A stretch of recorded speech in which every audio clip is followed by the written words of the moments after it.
Drawers were open, paper scattered across the floor, and a cold wind blowing through an open window. I searched the house for any sign of an intruder, but there was nothing. It was as if whatever had been there had simply vanished. I tried to tell myself it was just a nightmare, but I knew better. The figure on the road, the glowing eyes in the mirror, the whispers in the kitchen, they were all too real. I realized then that I was not alone, that something was watching me, waiting for the right moment to strike. I decided to leave town, to get away from the place that had become a living nightmare. But no matter where I went, I couldn't escape the feeling of being followed.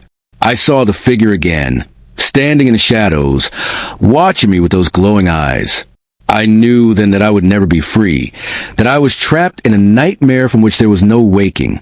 If you ever find yourself in a similar situation, don't dismiss the signs. Listen to the whispers, feel the cold breath on the back of your neck, and know that you are not alone. The bone cracking.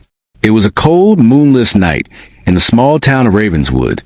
The kind of night where the air seemed to freeze your breath and the shadows danced with an eerie life of their own.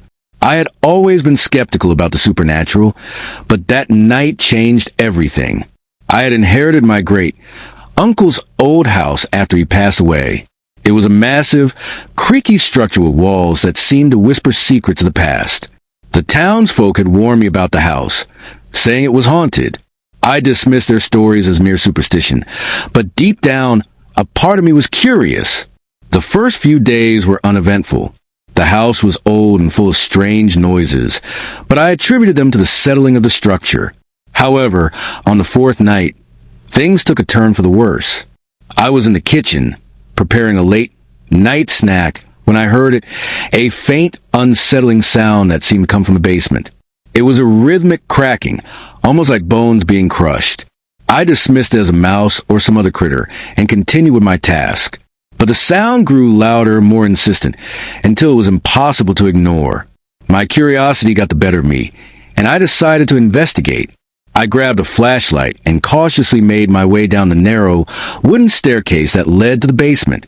The air down there was thick and musty, and the walls were lined with old, dusty shelves filled with forgotten relics. As I reached the bottom, the sound became almost deafening. It was definitely the sound of bones cracking, and it seemed to be coming from a corner of the room.